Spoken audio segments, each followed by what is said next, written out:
Story shots analysis and summary of the Snowball, Warren Buffett, and the Business of Life by Alice Schroeder. About Alice Schroeder. Alice Schroeder is an American author and former insurance analyst. She received a BBA in finance and an MBA from the University of Texas in 1978 and 1980. Since 2008, Schroeder has worked as a columnist for Bloomberg News. Introduction. The Snowball is a biography of one of the most respected men within the financial world. Warren Buffett has been financially successful for over 70 years, but is yet to write a memoir. This book is the first book to have unprecedented access to Buffett's life stories and lessons. The outcome is a book that provides financial advice and shows how finance can give people life advice. Story shot number 1. Buffett benefited from a simple life image. Buffett benefited from the media being intrigued by his simple life. His public image was that of a simple man who seemed genuine and trustworthy. The reality was quite different, though. Buffett has always lived a complicated life. The reason he was seen as genuine was that he used simple words and spoke passionately. He also had a loyal group of friends that made him seem more like your average man. The reality is that Buffett was also a highly effective businessman. This meant he couldn't be friends with everyone and earned a business reputation as being tough and hard-nosed. This ability to appeal to the media while also being financially successful made him one of the most reported businesspeople. That said, Buffett did enjoy prioritizing the simple things in life. He would often be invited to the Sun Valley Conference, a conference for the economic elite. Many got carried away in the gossip of noticing who had been disinvited since the last year's conference. Buffett was more interested in the beauty of the Sun Valley. He saw it as a perfect family vacation spot. He used this time to reunite with his whole family during one of the family's rare times. Story shot number 2. Buffett's inner confidence helped him succeed. Buffett's growing wealth meant that others listened to his financial advice.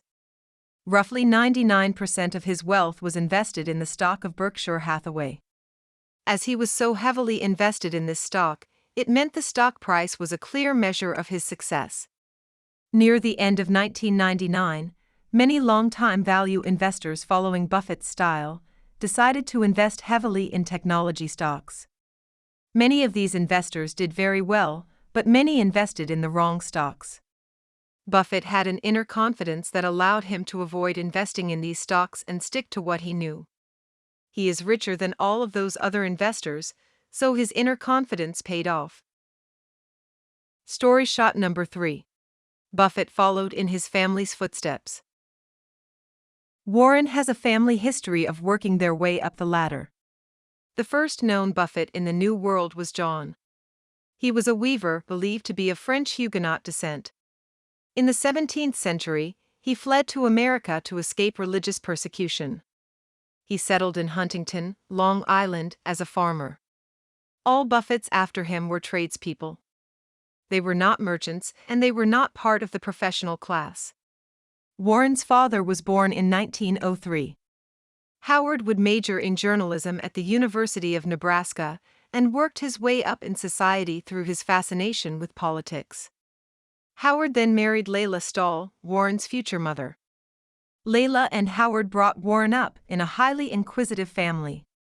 He benefited from the advantage of having interesting topics at the dinner table. Both his parents were intelligent, and Warren was encouraged to go to reputable schools. Warren did not have a financial advantage, but he was born into the right environment and at the right time to make lots of money. Buffett accepts that his lineage is filled with people who grafted their way up in society. He also believes he couldn't have been raised with a better set of parents. But he still believes he created some of his own reality. Story shot number 4. The lack of warmth from Buffett's parents pushed him toward numbers. The reason Warren believes his parents helped propel him toward financial success is not due to love and care. Warren actually felt pushed toward numbers because of the way his parents treated him. Instead of talking about love and pride, The only acceptable topics at the Buffett dinner table were politics, money, and philosophy. Warren and his siblings were never tucked into bed with a kiss. Layla was particularly cold to her children. After Howard left for work in the morning, she would become even more hostile. Warren and his sister could be playing or getting dressed, and she would suddenly explode at them. She wouldn't physically abuse them, but would call them worthless, ungrateful, and selfish. Warren admits that he feels emotionally scarred from the way his mother treated him and his sister. His father was like a protector. He wouldn't argue with Layla, but she wouldn't be as aggressive when he was around. The abuse at the hands of his mother pushed Warren toward numbers. By the age of 6, he was already fascinated by the precision of measuring time in seconds. He was also obsessed with watches. Story shot number 5. Buffett learned how to overcome adversity from a young age. Buffett loved school. He used his time at Rosehill School as an opportunity to spend time away from the adversity he experienced at the hands of his mother. He immediately made friends and he enjoyed learning. This enjoyment was accompanied by a passion for competitiveness and clear intelligence. That said, he didn't like sports and was extremely sensitive. For example, he would cry if people were mean to him, which meant he always searched for ways to be liked. As well as adversity in his home life, Warren also struggled with a health risk while he was at school age. One evening he felt a pain in his stomach. After a visit from a doctor, Buffett was told he needed surgery later that night. He had a ruptured appendix. If the doctor hadn't decided to fast-track the surgery, Warren wouldn't be here today. Warren used his adversity as an opportunity to learn. He recalls a time when he was playing the cornet at a school performance and had to echo a trumpet player. His duo played a wrong note. At this time, Warren froze, as he didn't know whether he should mimic the wrong note or play the correct one. On that day, he learned a lesson that he has remembered his whole life. The lesson is: it might seem easier to go through life echoing others, but this is only until the person you're echoing plays a wrong note. Story shot number 6.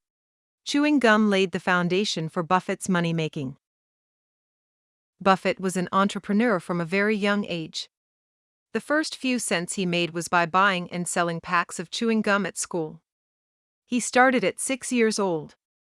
He also read the trader column in Barron's and all of Howard's finance books. This passion for finance was ignited during a visit to Wall Street in 1940. The market was reviving after a crash, but the men of Wall Street were still busy and competitive.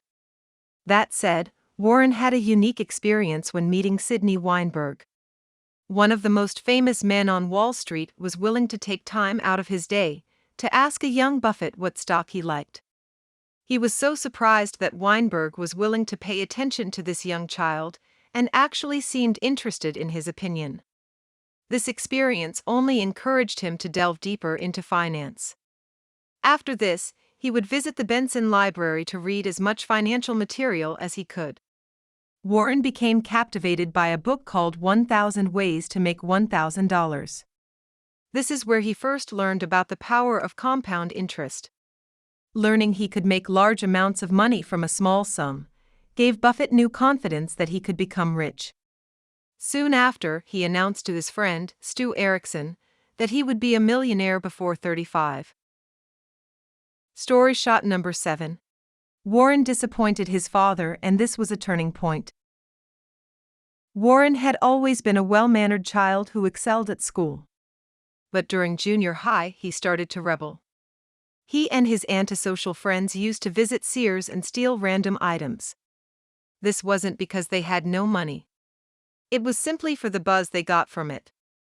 The Buffett parents had to take away the source of his money to force Warren away from delinquency. Warren was devastated to hear from his father that he was disappointed in him. Hearing these words kicked Warren into gear and he stopped mucking around. Story shot number 8. Buffett always found ways to make money. After mucking about, Warren's parents were carefully watching how he was behaving. They were determined to see him straighten out. He did this by delving into the financial world again. Soon after, Roosevelt died and the country was mourning. Warren just saw this as another opportunity to make money.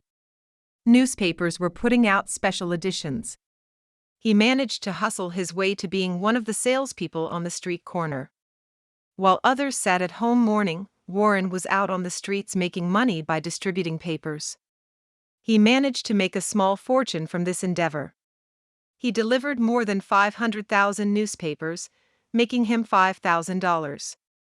This was a lot of money back in the 40s and helped kickstart the snowball effect. This money made up more than his snowball. Story shot number 9.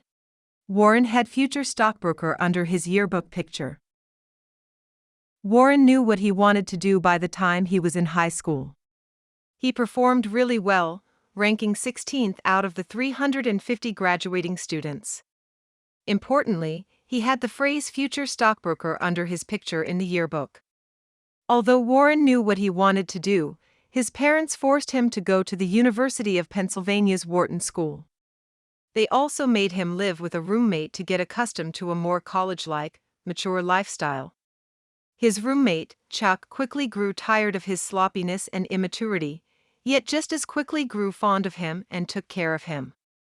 Chuck thought Warren was immature but also a brilliant prodigy, as he was able to memorize information from lectures, rather than having to revise from textbooks.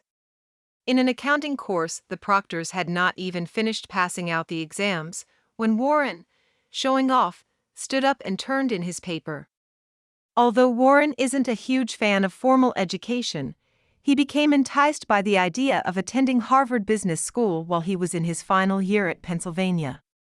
He saw Harvard as a great opportunity to develop prestige and obtain a network of influential future connections. That said, Warren wasn't successful. He had misunderstood that Harvard was looking for leaders rather than stock experts. Harvard rejected him, but he learned from this failure and was then accepted to Columbia. Story shot number 10. Warren challenged the views of his professors. Studying at Columbia allowed Buffett to meet one of his idols, Benjamin Graham. Buffett had read The Northern Pipeline several times when he was 10 years old. He did this before he even knew Graham was involved in the investing world. His admiration continued to grow for Graham as he read more of his work. So Buffett was hoping to bond with and learn from his new teacher. The reality is that Buffett found himself challenging some of his teacher's views. Graham's module was a crash course on the stock market. Graham argued that the real worth of a company is found by stripping apart the fine print and viewing the rights of shareholders. He made this point because he insisted on the students buying stocks at less than liquidation value. Buffett completely disagreed with this approach, as he wanted to invest in companies with growth potential, rather than companies that were about to go bankrupt. Story shot number 11. Grief. In the early 1960s. By the 1960s, Buffett had become a household name. He could alter the course of even a stubborn and unwilling company to make them successful. Buffett had become famous for making his partners rich and famous, not just himself.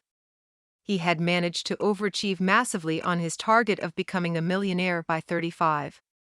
He was already a millionaire at age 30.